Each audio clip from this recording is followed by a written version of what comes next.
Do you know that your mindset is a habit? Your sense of personal power is a habit. The quality of your relationships is an outcome of your interpersonal habits. Your net worth is based on your money habits. Your business success is built on your entrepreneurial habits. Your ability to create everything you desire is directly related to your habits. So I'm glad you're here right now listening to the Max Potential Habits podcast. I'm your host, Dr. Amanda Barrientez, the founder of NFA Coaching, and every week I'll bring you tips, tools, and inspirational interviews that will help you learn how to cultivate strategic habits that will set you up to be a NFA habits master so you can create the life and business of your dreams on your terms. Now let's get to it. Today, we are going to talk about procrastination. I know this is a huge issue for many people when they're taking on new projects, when they're starting a new habit of working out, when they're doing anything that is causing resistance. So are you a master procrastinator? That's the topic of today's show. I'm so glad you're here. If you're here for the first time, this is your place to learn max potential habits to help you thrive in your life and business. My name is Dr. Amanda Barrientez. I'm the founder of NFA Coaching. And the reason for that is because I'm not fucking around with helping you thrive in your life and business. Every week, most every day, I'm here to bring you tips, tools, and strategies to help you transform into a habits master, into a mindset master, into somebody who gets to create the life and business that you want because you're taking the action steps to get there. I've been working a lot on doing research with habits and mindset lately for the online NFA Money Magnet Habits course I'm building, and I'm learning so much, and I'm loving working with my clients and teaching you what I'm learning. And something that came up for me and comes up often with clients is procrastination. And I think it's really important to understand why we procrastinate. What is procrastination? And really what it is that to me, in my mind, there are three reasons that we don't take action. One, it's if whatever it is that you're taking on is not in alignment with your highest values, with your highest genius juice, with your highest path of what you really are intrinsically inspired to do. So when I'm talking about values, I'm talking actually about the study of axiology, where it's your chief aim, it's your driving force, it's what you get up and live for. So if you are noticing yourself not wanting to do something, you're procrastinating, consider whether it's because you're doing something that isn't in alignment with something you actually want to be doing. This sounds really counterintuitive, but it happens all the time. We get injected beliefs we get injected belief systems and ideas from other people that we think that we need to do. So I'll give you one example for myself. When I was building my coaching business, there were a lot of ideas out there, and there's a lot of masterful coaches that I follow, and I'm like, ooh, I need to do that, I need to do that, I need to do that, and that, and that, and that, and that. And then I found myself feeling low energy and not really wanting to do those things. And what I discovered through journaling and self-reflection was that those things weren't actually in alignment with my highest values. I just thought I should be doing them because that's what other successful coaches were doing. But there are many paths to being successful as a coach. So I stepped back and I thought, okay, this isn't in alignment with my highest values. How am I going to pivot?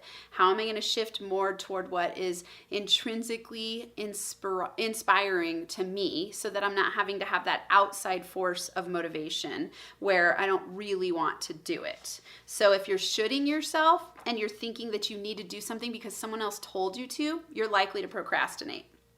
Two, it's sometimes a lack of clarity. Let's say that you want to take on a project and it's a big project, but you're not taking action, you're procrastinating, and you're holding yourself back from doing anything. It could be that you don't have enough information to take action. So it could be that you're feeling afraid, or that you're Well, yes, that you're feeling afraid because you don't have enough information. It could be that you don't actually know what to do because you don't have enough information. So if this is the case for you, start asking around. Write down some solutions. Go, okay, why am I not taking action? Where do I need more information to take action? Who can I reach out to? Start asking yourself those questions. If you need more clarity, journal. Talk to people. Get out of your own stuck mind and think, okay, I'm not taking action. What's the reason? Is it that it's not in alignment and I'm shooting myself? Is it that it's a lack of clarity? Or number 3, is it fear? Fear is a huge driver for all of us. I don't know anyone who doesn't get scared. It's built into our wiring. It's a responsive mechanism to keep us safe. But the interesting thing is that our thoughts create a lot of fears that we actually don't need to be living into, leaning into, worrying about, shaping our lives around. And I think that there's 7 primary fears, and they're in alignment with my 3 pillars, which are personal power, win-win relationships, and money mastery. In the pillar of personal power, I think there's a fear of breaking morals and ethics, thinking I am bad if I do this. Number 2, fear of not being good enough. Not good, not intelligent enough, not smart enough, not good looking enough. Number 3, the fear of failure, and alternatively, the fear of success. So this sounds odd, but a lot of people are actually afraid of success. They think if I become that successful, I won't have enough time. I'll lose my identity. There's on and on and on, all kinds of different reasons. But there's also obviously the fear of failure, and we all know this one, I'm sure, very well. We're afraid that if we take something on and we fail, we'll look stupid or we'll feel bad about ourselves. When really failing, the faster you fail, the more you learn, the more masterful you are. Number 4, under win-win relationships, is the fear of rejection. We're very afraid of being rejected, being isolated, being ostracized. Number 5, the fear of losing loved ones or their respect and love. Losing love is huge, right? We all fear this. Number 6, money mastery. The fear of not making enough money. So this is a survival-based threat that a lot of people live by. If we don't have enough money, how will we eat? How will we live? How will we have this house? How will we pay our bills? How will we send our kids to college? And on and on and on. Number 7, the fear of making too much money. So the fear that if you make too much money, this is simultaneous or similar to the fear of success, that you'll appear greedy, selfish, you'll lose your identity, you won't know how to handle it, you don't deserve it. All of those fears are operating in the background. So if you're not taking action, it's either because it's not in alignment with your highest values, number 1. Number 2, could be a lack of clarity, gain clarity. Number 3, fear. If you're not acting out of fear, you're procrastinating out of fear, I want you to do something that sounds so counterintuitive, but I want you to immediately get into action. What's the thing you fear the most? And look to that as a guidepost for what you actually need to do. Because your fears are giving you an indication of areas for growth for you. So if you fear that you're not smart enough, do something that makes you feel stupid.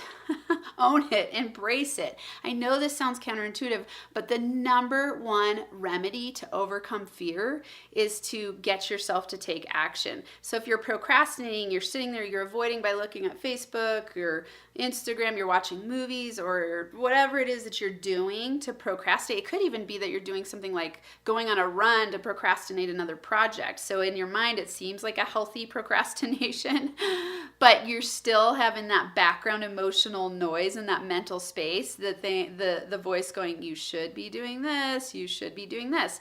So either embrace it and go, okay, I'm gonna run. And acknowledge that you're scared. Go, I'm scared and I'm avoiding, and it's okay. Go on the run, and then when you get back from the run, you take your shower and you go, I'm doing it now. I'm taking one small step.